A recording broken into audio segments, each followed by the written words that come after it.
Hey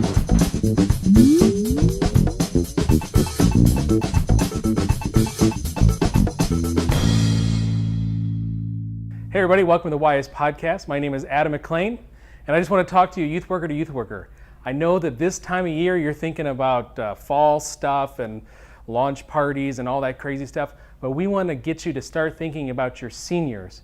I know you're spending a lot of time thinking about your freshmen and how can you integrate them, but we want you to concentrate right now on making a plan for your seniors to start thinking about their transition to the next part of life, because we know all those scary statistics about kids that don't make it in their faith in college. So we've got this from Chuck Bomar. He's one of our authors, and he's got this tip to share with you just to get you thinking about this. Hi, I'm Chuck Bomar, and today I wanted to talk to you about some movements I've seen and I think should continue happening in student ministry, particularly when we talk about working with seniors in high school, preparing them to go to college. And it's really just three specific things. The first thing that I think we need to continue doing is moving away from indoctrination and moving towards imparting wisdom. Here's what I mean by that. Very simply, we are really good in the church about giving the right information. And particularly, we're really good at giving them precise information. We can hold a class and all those things. We indoctrinate them. They learn what we believe. But imparting wisdom is where we lack a lot of times, particularly in youth ministry, is we're not good with walking them through how to live out what it is we taught them. We're really good at having the information, the packets and the classes, and even great talks. But how about helping them live it out? That's what I would call imparting wisdom.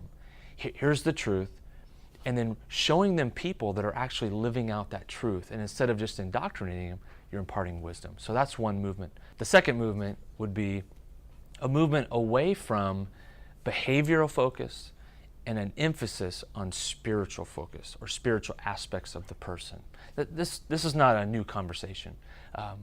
We've been talking about this a lot, about behavior management in student ministry world, and trying to avoid that. But the truth is a lot of us do it. Our heart is not to do that. We want to teach who God is. Then we want them to apply it to their life. And a lot of times the kids really, they learn Christianity as law, not new covenant faith. And when Paul talks about this in the scriptures, he talks about a work in 1 Thessalonians chapter 1, verses 3 and 4. He says a work that's produced by faith, a labor that's produced by love, and an endurance that's produced by hope.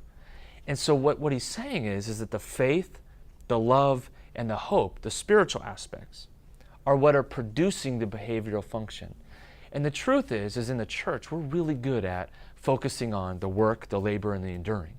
And we're good at helping kids try to do that.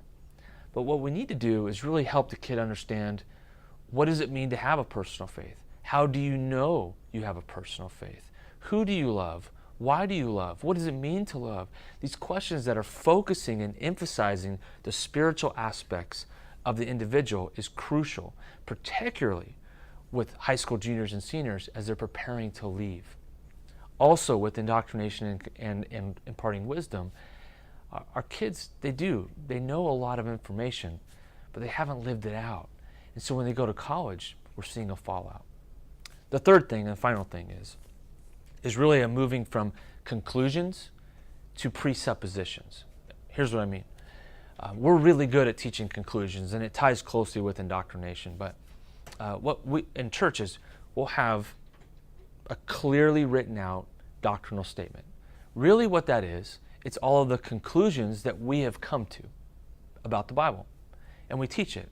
For instance, the deity of Christ, God in the flesh. Jesus is God in the flesh, right? It's a core of the Christian belief. That's the conclusion. But we need to move away from just teaching the conclusion to helping kids think through the presuppositions that lead to that conclusion. Here's what I mean. The deity of Christ, God in the flesh. In order for me to believe that conclusion, first off, I have to even believe there's a God. That's pretty normal for the kids sitting in our churches and our youth groups. But let's go a little deeper. I also have to presuppose that the Bible is in fact God's words. I also have to presuppose that the Bible I'm actually reading is accurate. There's all these presuppositions that lead me to that conclusion. And here's all I'm saying. We need to move away from just teaching the conclusions and helping them develop the foundation of faith that leads them to the right conclusions. So rather than indoctrinating them by just telling them the conclusion and then telling them how to apply the conclusion, we focus on the spiritual aspects of who they are, and we help them develop the presuppositions and think through those things for themselves, so that when they go away out of the shelter of our youth ministries, they have more of a foundation. They don't just leave with a religious conscience that we gave them because we taught them the conclusions that we hold to. So those are three movements that I've seen that in youth ministry a little bit, and I think we need to continue emphasizing. Again, let me just wrap it up. The first one is a movement away from indoctrinating and a movement towards imparting wisdom, helping kids actually live out what they already know rather than giving them more information. The second one is moving from a behavioral focus, just immediate behavioral responses, to actually focusing on the spiritual things that are supposed to actually produce the right behavioral responses. And the third thing is moving away from just teaching our personal adult conclusions to helping kids understand the foundation of what leads them to that conclusion and helping them develop that for themselves. So, hope that helps you in your youth ministry, specifically as you prepare your seniors this coming year to leave your youth group. God bless you. Hey, thanks for watching the show. I want to invite you to connect with me. You can send me an email at adam@youthspecialties.com, or look me up on facebook.com/youthspecialties, or on Twitter, or any other social network that you make up. We'll find you because we use Google, and we know that you do too. We want to remind you, just like we do every week, that your ministry matters. We know you don't hear it enough. We know that right now life is busy and you're going 24 hours a day, but we want you to know that it's worth it. We want you to know that you don't hear it from the parents and you don't hear it from the students, but it is very, very important what you're doing. So thanks for what you're doing. We love you, and we'll see you next week.